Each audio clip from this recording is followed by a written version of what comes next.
Part to plates நேர்களுக்கு வணக்கம். இன்னைக்கு ரொம்ப சுவையான அதே சமயம் மிகவும் மிருதுவான இனிப்பு குழிப்பணியாரம் செஞ்சு காமிக்க போகிறேன்.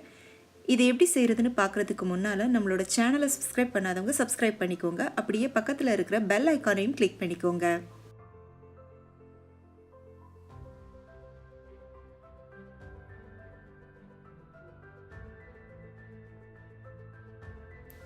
அரை கப் அளவுக்கு இட்லி அரிசி எடுத்து ஒரு பவுலில் போட்டுக்கோங்க. இதோடவே அரை கப் அளவுக்கு பச்சரிசியும் போட்டுக்கோங்க. அரை கப் இட்லி அரிசி, அரை கப் பச்சரிசிக்கு 1/4 கப் அளவுக்கு உளுந்து போட்டுக்கோங்க. இதோட 1 டேபிள் ஸ்பூன் அளவுக்கு கடலைப்பருப்பு சேர்த்துக்கோங்க. 1 டேபிள் ஸ்பூன் துவரம்பருப்பு சேர்த்துக்கோங்க. இது எல்லாத்தையும் நல்லா கழுவி சுத்தம் பண்ணிட்டு இது மூழ்கிற அளவுக்கு தண்ணி சேர்த்து 3லிருந்து 4 மணி நேரத்துக்கு இதை நல்லா ஊற விட்டுக்கோங்க.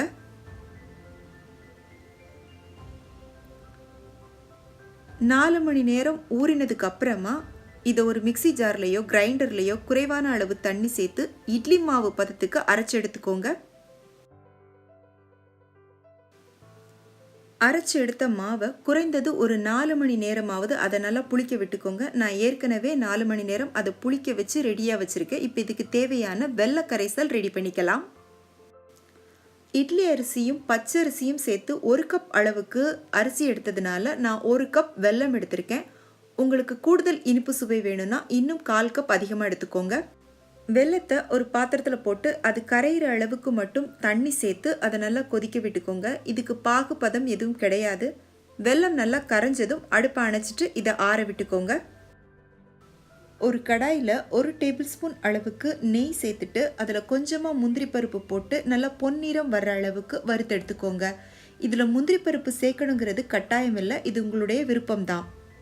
நம்ம தயார் பண்ணி வச்ச மாவில் ஆற விட்ட வெள்ளை கரைசலை சேர்த்து நல்லா கலந்துக்கோங்க. நீங்கள் கலக்கும்போது ஒருவேளை உங்களுக்கு மாவு தண்ணியாக இருக்கிற மாதிரி தோணுச்சுன்னா கொஞ்சமாக அரிசி மாவு சேர்த்து கலந்துக்கோங்க. அரை கப் அளவுக்கு துருவின தேங்காய் சேர்த்துக்கோங்க. இதோடவே 5 ஏலக்காய்களையும் பவுடர் பண்ணி இதோட போட்டுக்கோங்க. நெய்யில் வறுத்த முந்திரி பருப்புகளை போட்டுக்கோங்க. 1/4 டீஸ்பூன் அளவுக்கு உப்பு போட்டுக்கோங்க. இது எல்லாத்தையும் நல்லா கலந்து விட்டுக்கோங்க.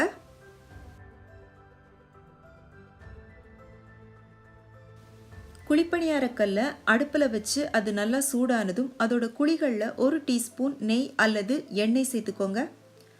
நான் இன்னைக்கு எண்ணெய் ஊற்றிருக்கேன். உங்களோட விருப்பத்துக்கு ஏற்ற மாதிரி நீங்கள் நெய் கூட ஊற்றிக்கலாம். எண்ணெய் சூடானதும் அதில் நம்ம கலந்து வச்சிருக்கிற மாவை கொஞ்சம் கொஞ்சமாக ஊற்றிக்கோங்க.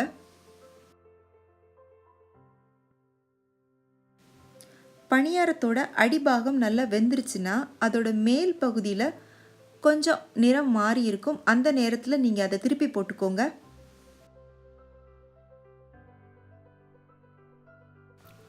பணியாரம் நல்லா எல்லா பக்கமும் பொன்னிறமாக வெந்து வந்ததுக்கு அப்புறமா அதை எடுத்து வேறொரு பாத்திரத்துக்கு மாற்றிக்கோங்க.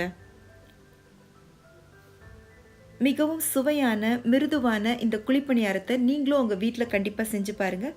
செஞ்சு பார்த்துட்டு எப்படி இருந்துச்சுன்னு உங்களோட கருத்துக்களை எனக்கு சொல்லுங்கள். மறக்காமல் உங்கள் ஃப்ரெண்ட்ஸுக்கும் ஷேர் பண்ணுங்கள், லைக் பண்ணுங்கள், சேனலுக்கு சப்ஸ்கிரைப் பண்ணுங்கள். நன்றி, வணக்கம்.